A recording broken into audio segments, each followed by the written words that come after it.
I did a story a while ago on the jet-powered hoverboard called Flyboard Air by Zapata Industries. The story I originally did was introducing what the Flyboard Air is and what it could do in 2016.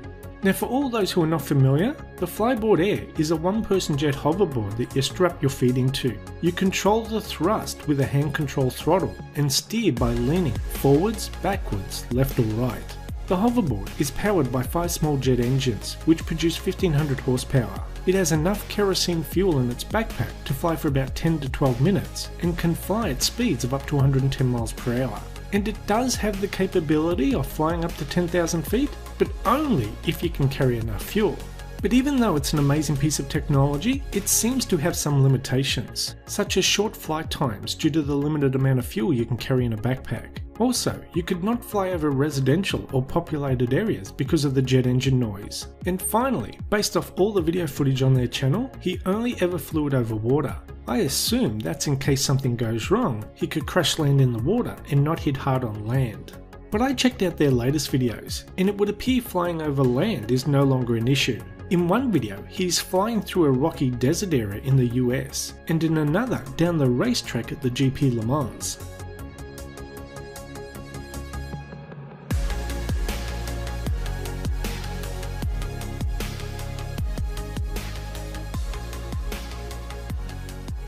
He even performed in front of the French President Emmanuel Macron at the Bastille Day military parade, flying in with his hoverboard controller in one hand and a military rifle in the other. So it would appear they've either worked out any bugs that would cause the Flyboard Air to stall and crash, or the pilot is now very confident in his piloting skills. But I wanted to revisit this story to see if they'd made any major improvements, such as longer flight times, or maybe it's now available for sale to the public. But even though their website states, currently commercialised and in development within the recreation, entertainment, military, medical and industrial sectors, their retail website does not list it for sale. But another website shows it listed with a price of nearly €300,000, but states it's not for sale, but are taking pre-orders. So we still can't buy one yet, and even if we could, you are looking at a retail price of nearly $330,000. But while we wait for that glorious day we can all fly around on our own jet hoverboards, Zapata Industries is not sitting still. They continue to develop and push boundaries of what the Flyboard Air can do. Just recently, Frank Zapata has become the first person to cross the English Channel on a jet-powered flyboard.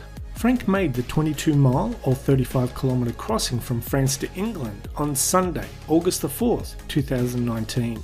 He took off at 6:15 AM near the port of Calais and headed towards England at speeds of up to 110 miles per hour or 177 kilometers per hour. For the duration of the flight, he held an altitude of around 15 meters or about 50 feet, while followed by several support helicopters. But because the Flyboard Air can only fly for about 10 minutes at a time, Frank made one brief stop on a boat in the middle of the English Channel to refuel, before resuming his flight. He made it across the 22 miles from coast to coast in 22 minutes. Now, no one is calling this a world first, but since I love world first stories, I'm going to.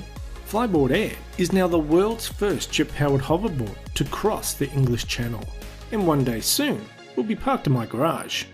Well, maybe. Anyway, that's the end of this video. Thanks for watching, and we'll see you next time. Bye bye.